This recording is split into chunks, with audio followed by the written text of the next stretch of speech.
Hey y'all. I was just gonna do a update on my collection and then talk a little bit about biostimulants, because I think there's a lot of people out there who really want to get into growing indoor plants, and there's so much social media out there, and you're seeing all these people with amazing plants. And it also seems like all those plants are doing really well. And the reality is, our most of the house plants we're growing, whether they're orchids or other novelty house plants, they are being grown outside of their conditions. And a lot of people will be like, oh, you just need to provide the perfect conditions. And that's just not reasonable for the vast majority. We don't all have greenhouses.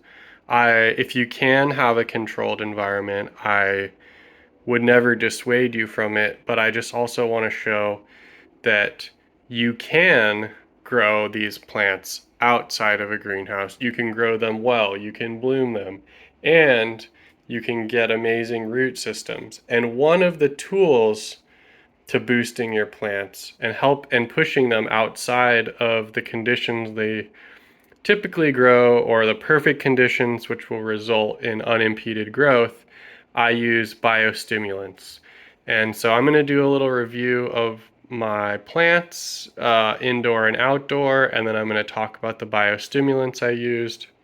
I use regularly different ways to use them, different combinations, different synergies, because I think I found a program, and I think my results also speak for themselves, that yes, you can get amazing root growth, amazing bulb growth outside of a greenhouse.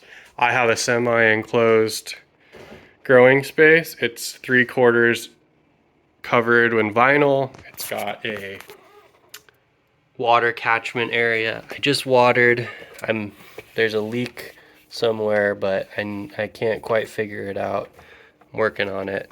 But this is just so that water doesn't get on my floor.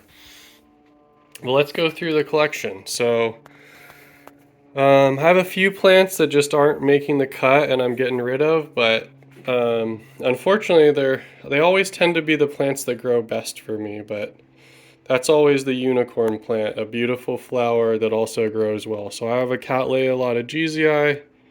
It's got 2 new growths on it. It's got sheaths. But the problem with this Cattleya lotogesii is that it has pyloric flowers, and those pyloric flowers, they don't open up, which is kind of a deal breaker. They're just trumpet shaped.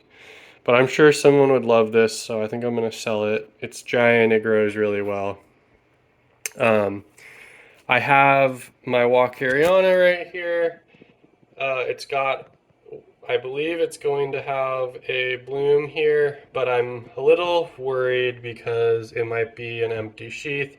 You can see, it might be hard. It's tried to bloom twice, and I think I've talked about this in another video, but I really need to start blocking the light out. It is one of those plants that's sensitive to daylight, and so I'm going to add blinds so that I can really control the day length.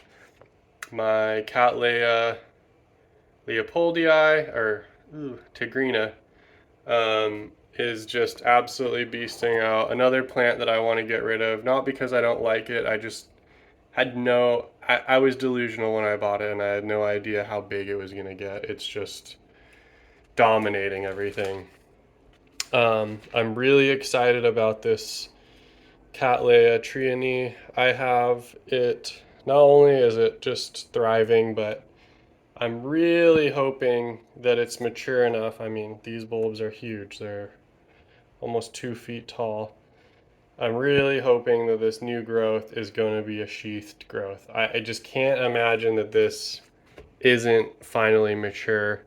It is a potential tetraploid from H&R Orchids, and one of the characteristics, I'll talk about this in another video, one of the characteristics that tetraploids can have is a slower process to maturity.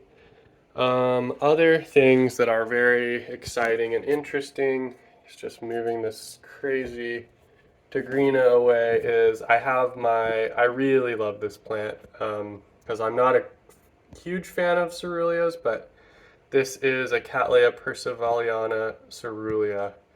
It's a offspring of Ondine, which is one of the most famous cerulea clones, and it's just got an awesome yellow, lavender, almost black, brown, purple flower, and I can't wait to show you. It's got two sheaths off of two growths this year. You can see just how crazy the roots are growing. Another highlight is my Cattleya violacea semi-alba striata. So it's going to have these blushed pink and white flowers. I mean, you tell me if you see anything in there. From when this bloomed last time for me, it took a little while for the flower to come out. I think this sheath will bloom, and I'm really hoping. This plant actually grows in 3 directions, and I'm not fully sure if it's growing, if there's 3 different plants or 2 different plants that are growing, or it's just one plant that does what it wants. Sometimes you get plants from vendors, and the plants they might have put 2 baby plants when they grew them up, and they just carried it through. But I think that's all the highlights for the top shelf that I want to show you. I mean, other than this Cattleya, it's Cattleya tenebrosa now, I think, but Laelia tenebrosa, I mean, if you want to be really accurate about the names, I know people get all pissed off about this. Laelia tenebrosa, I have this really dark clone, or a dark variety. I thought it was gonna bloom for me, but it's so big now. I think it's fine. Like look at this monster growth right here. Like this is just giant bulbs in here. So it's got one more growth on it, and my season's been a little weird, a little delayed. So I'm really hoping that I get a bloom out of it. Seems like I have kind of mixed in the summer and early fall bloomers. They're starting to overlap, so I'm feeling really good. My lower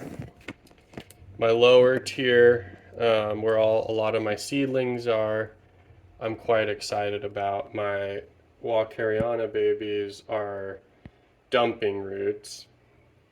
They're really finally taking off, and I want to keep it going until this is a really important time to get their roots established in these pots, and get that foundation so they can really start taking off, because these are maybe only, once they get a few more pseudobulbs, they're all going to be at risk of blooming.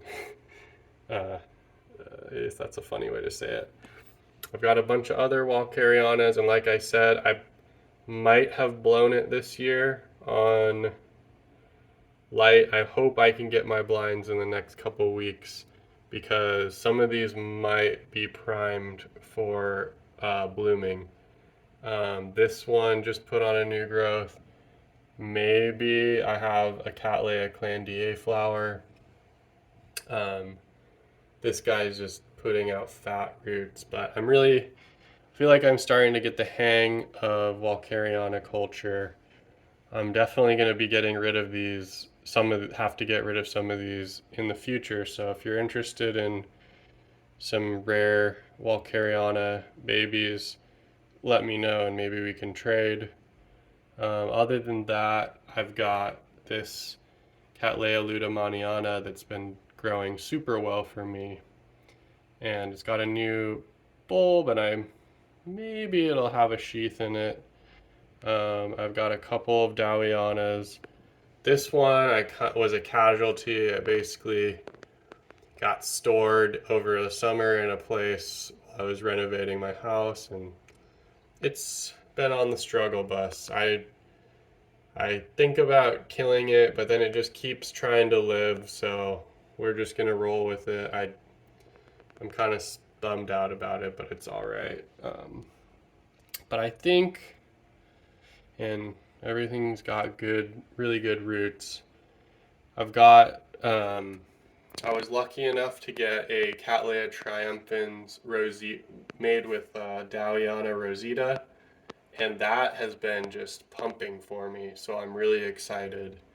And other major updates is I demounted some of my mounted orchids and just put them in pots with airy media because I can't do mounted stuff in my conditions.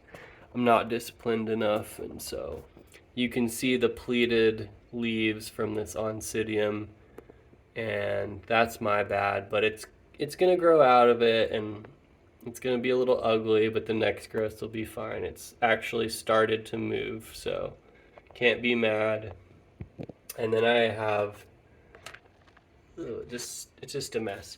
But I have a number of plants I want to get rid of and clear some space.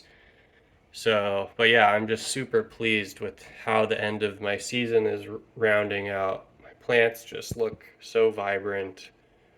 They're putting out roots. They're really good green color. I've been able to really push the light on them, and they don't seem to show an inch of stress. And going back to my opener, I think when you see me go over the biostimulants I use, hopefully you'll be able to see sort of the theory that I'm working with, the concepts of biostimulants, and how you use them.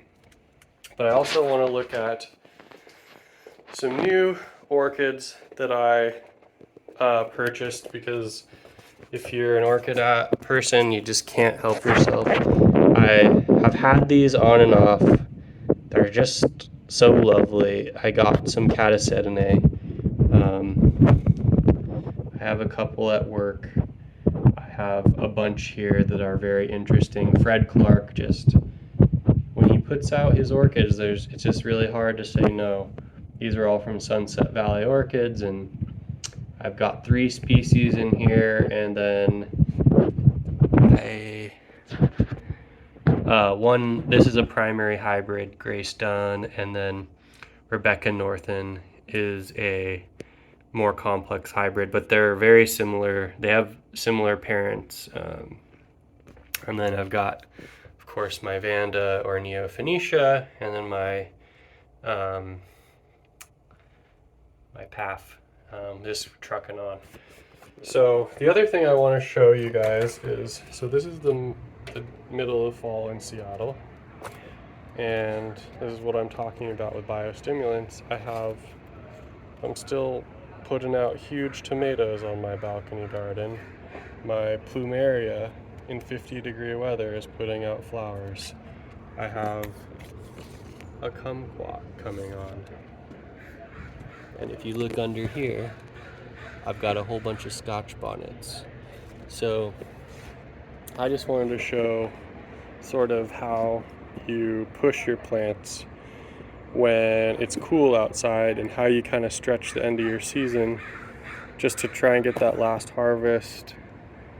Or maybe your weather's turning and your plants are slowing down. Maybe you might use a biostimulant to kind of get the most out of your conditions. Of course, there's always going to be somebody that chimes in and says, well, if you grow your orchids perfectly, then you don't need any of this. Well, nobody's growing well, some people are. If you have a really sophisticated operation and you're super experienced and you have your setup dialed, but the vast majority of people, they have temperature variations. Their orchids can get exposed to higher levels of salt than they want. There could be exposed to disease. Maybe you went away on vacation and accidentally left a window open and it got drafty, so your plants slowed down. Well, a big reason that I use biostimulants is to augment the natural growth cycles of my plants. So they require you to understand how your plants grow and the signs that they're growing or not growing, And yeah, I just feel like more people need to know about them. And so I'm going to go through a couple of biostimulants that I use regularly. One I don't have here, which is aloe vera powder, but that's another really good biostimulant from orchids. I'm going to go over how I use them, and then I'll end the video. So by far, I'm sure if you're an orchid grower, you may, or it's hard not to come across First Ray Barkalow's website, and one of the things that he pioneered is back in, I believe, 2011, identified a kelp product from a company in South Africa, and he identified for the consumer market, because this is a well-established agricultural brand. They have like instructions for apples and turf and whatever. What he found out was that when you applied this specific kelp product to the roots of your orchids, you end up with a biostimulant effect. You end up with root growth. And the way that works is that this product, which is a complex mixture of kelp that's been lysed or broken down in a really special way as to preserve all the actives. They act as a hormone mimetic, they act as a mineral, like a slight mineral benefit, and then they have both plant growth hormones like auxins and cytokinins, which is how plants regulate the growth of their roots and leaves, as well as gibberellins, which have really complex effects. And then they also have a tannin in them. And they used to think that kelp, the main benefit of kelp was that it had auxins. And auxins typically are plant hormones that help roots grow. And that was found to not be the main reason why this helps plants. What they found out was that a tannin in brown kelp, so what makes kelp brownish green, called phlorotannins, has a major benefit to plants. It helps them resist temperature extremes, it helps them resist salt stress, it promotes root and shoot growth. And the way you want to use this is it can get kind of complex, but overall you do not want to over apply this. You only want to apply it in situations where you really want to push a plant at most once every 2 weeks. And the highest dilution you want to use is 1 to 100. And that is a key aspect of what makes a biostimulant a biostimulant. It's just a compound or a class of chemicals that are used at low rates that can provide large benefits to your plant. So the cool part about kelp is that it helps promote root growth, but that cascades, causes a signaling cascade. So you push your plants into root growth, and then after you have sort of a rise of root growth hormones, they drop down, and you end up with a plant's natural hormones sort of causing a vegetative cycle. So what I've noticed from using this is I try to use this to augment natural cycles I'm seeing in my orchids. During the growing season, if I see all my orchids are putting out a couple roots, I'll hit this at a 1 to 250 or a 1 to 100 dilution, spaced out a couple weeks apart early in the growing season. And then typically for me, I'm just looking at my plant's natural growth cycles. I may see that there's a second wave of growth, and I'll try and specifically hit it around that time, because it really just amplifies the natural growth cycle that the plant is in. Other ways you could use it is a stressed plant or a plant that maybe you repotted outside of an ideal repotting time, and you really just are desperate to stimulate root growth. In that case, you want to soak the plant in warm water and kelp a couple waterings in a row, and see what happens. And yeah, that covers kelp. There's a lot of people that have talked that used to be called Kelpmax, but now it's just the commercial product that's getting imported. There's no reason to call it Kelpmax or two different things because it all comes from the same place. You can get this in Europe, you can get this in the US, you can get this in Canada. Just Google Kelpak. So the foundation, so there's going to be, I'm going to start getting to synergies, but I'm just going to do a top line of the different ones that I use and why I use them. The foundation of my biostimulant program and really any plant program that I have is always going to include a microbial product.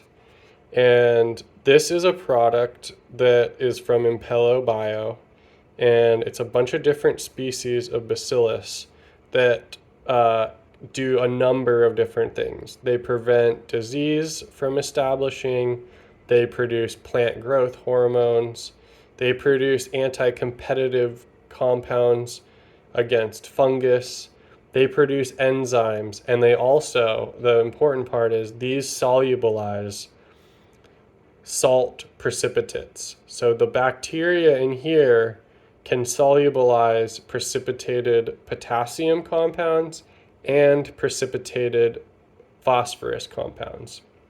So you're going to have a major protective effect of ever worrying about salt buildup, which people are always freaking out about with orchids. And it's real, but it's also like, I don't have to worry about it.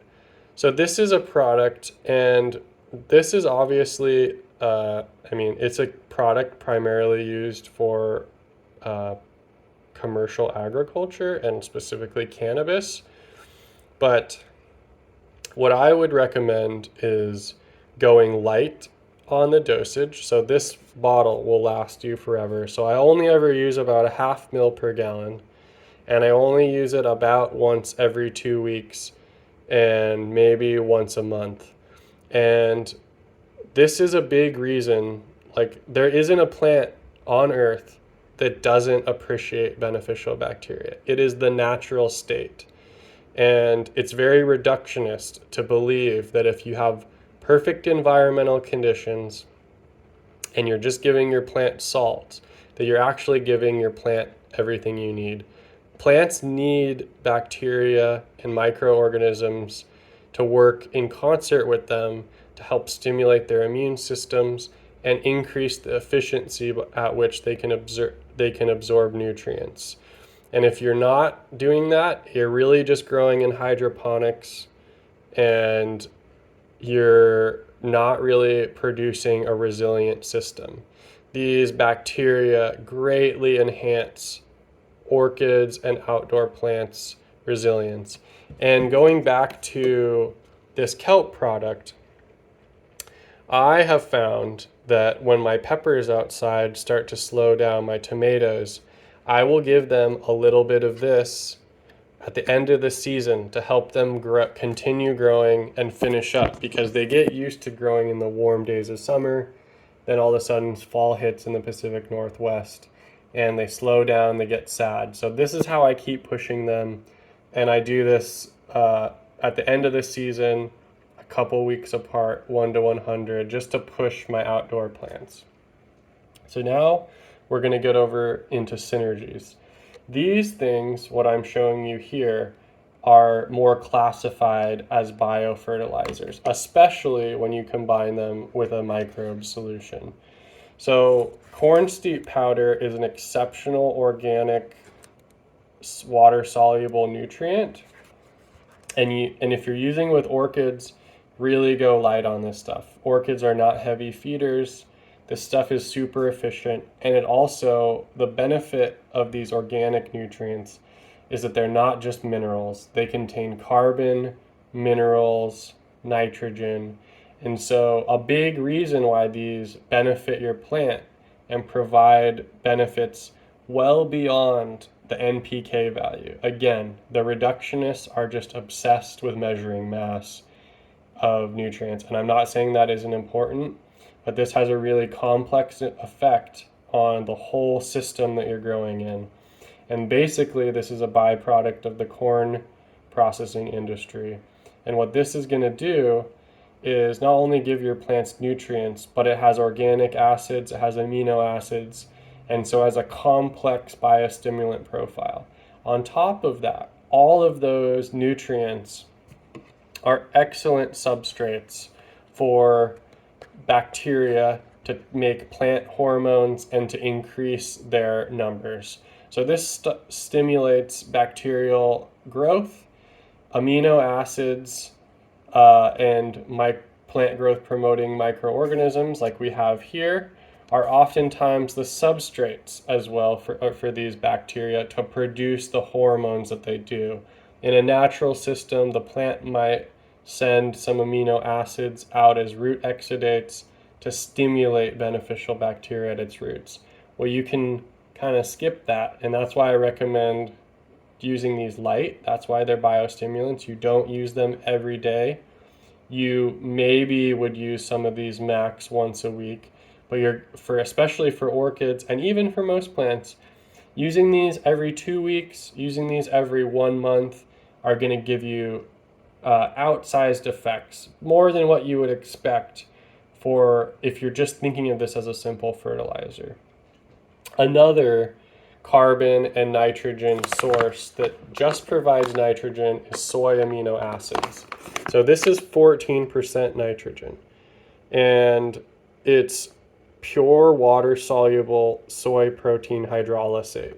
So this is kind of like, it's a really purified protein hydrolysate, and most people are familiar with protein hydrolysates or emulsions with like fish fertilizer. But basically this is another, not only do individual amino acids have biostimulant properties, which is kind of it's expansive, but tons of different amino acids have unique effects on plants and microorganisms.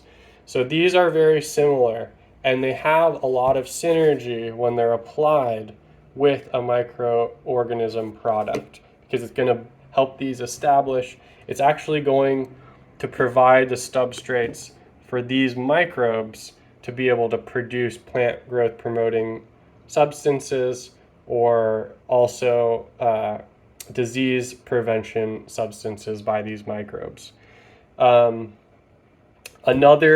This is kind of an advanced product from Impello. I like it because it's cheap and it's pretty bare bones and it works really well. This is an amino acid hydrolysate made from shrimp. But the interesting thing is this is basically like fish sauce without the salt. And this is an amino acid product, but it's focusing on the amino acid glutamic acid, or L-glutamine. And it's a specific, is it isomer? I think it's an isomer of glutamic acid. And there's a bunch of research that shows that not only does this support the nitrogen cycle in the plant's roots, not only can it directly bypass some aspects of plant nitrogen assimilation and just directly give the plants what they want, but L-glutamine in plants has really specific and unique effects surrounding the stomata. So it helps the plants breathe, absorb carbon. And that's really one of the main benefits that at least people initially thought or think the amino acids can provide for plants, which is they don't have to take a mineral in and turn it into an amino acid. You can bypass that. I don't know if that's where the research is going. That's just what they're thought of. It's one of the first reasons to explain why these have plant growth promoting properties. But I think the research also can point to them being beneficial for plant bacteria. So it's not fully elucidated, but I can vouch for these products. I've used them all. My plants love them. They really seem to benefit when I combine my plant. The foundation is always the microbes, but when you combine them with a little bit of corn steep liquor or amino acid powder or Lumina, you get a synergistic effect that's greater than the sum. Or you can just combine these two, because kelp is also an amazing food source for bacteria. To finish this, since I think I've been rambling for a long time, this is a long video. If you want to get the most bang for your buck, and it's weird how you don't hear about this as much, or it's just people wanting to use Dr. Bronner's, because like plant people are just obsessed with Dr. Bronner's as like an insecticide or a wetting agent, and it's okay, but you have to use a lot of it. I find, and if you since these tend to be cost money and you want to use the lowest amount to get an effect possible, one of the ways that you can amplify that effect is by using a wetting agent. Polysorbate 20, tween 20 is a workhorse wetting agent. It's very safe for plants. It's not going to hurt them. And it's going to help all of these products spread over the leaves and the roots and absorb. And when you don't want to waste these because they cost money, this gives you a greater efficiency of application. Not only that, is that it's just better to get even coverage. Like, you kind of want the bacteria to be covering the entire plant leaf surface and the root surface to get beneficial effects. So this is one that I think everyone can get. I really like Quillaha, but it's hard. This version is hard to get. You can get some stuff from Build-A-Soil. I believe they have a 20% powder that's at least 20%. I believe it comes in more. But this is a great wetting agent, and it also has insecticidal effects, which I find to be beneficial. So I'll oftentimes, just to get more bang for my buck with these biostimulants, well, I always do. I make sure that I always add a wetting agent. In terms of how much you should use for tween 20, honestly, 0.1% is a pretty good starting concentration. So if 1%, like if you were going to make a liter, 1% of that would be 10. 0.1% of that would be 1 mil. So 1 mil per liter is going to work really well. I kind of just this stuff is such a good wetting agent and foaming agent. I kind of just sprinkle this stuff in to get a little bit of foam and cover my plants with it. But I hope this is informative and kind of goes over the biostimulants that I use, and I hope you can see the effects that I have gotten out of them, because I use these on my collection. And I just to finish as well, I use this once a month. I use this every 2 weeks, and then I use this and these biofertilizers a little more sporadically, maybe max once a week. I don't want to add too much carbon and nitrogen because it can cause rapid breakdown of the media. And most of my orchids are in a mixture of inorganic and organic media where I'm not worried about it. But you don't really gain anything, and you can really overboost the bacteria if you're overusing these, because the application rates for these are more angled for soil, where there's many more bacteria and much more complicated nutrient cycling going on than in orchid roots. So I just recommend, if you're going to use all of these, start off slow and start experimenting, because there's not a lot of information except for Kelpak on orchids. It's a new space. I think the field is dominated by people that just use salt, and that is, people have figured out how to use salts to grow orchids, and that's cool. But I think there's a level of vibrancy and resilience that you can get when you actually start adding in these biostimulants that orchids in the wild actually benefit from. When there's bird poop, they're getting a mixture of different types of amino acids and bacteria, for example. All sorts of things that in situ orchids get They're not getting them when you're just growing with salts, and they are much less resilient. I've never had any of my orchids just rapidly die on me. And I have finicky orchids. Even Dowianas, my hardest, I would say my most finicky orchid. It's not just turning black on me and dying and killing itself. You should never just have rampant, unchecked disease occurring in your population if you have a system in place that includes biostimulants, proper nutrition, proper environmental care. But a big part of the foundation and the resilience of my orchid collection is due to my use of microbial biostimulants and kelp. And the same goes for my outdoor plants just as much as my indoor plants. So I hope this is very useful for you. Have a good weekend. Enjoy all the roots.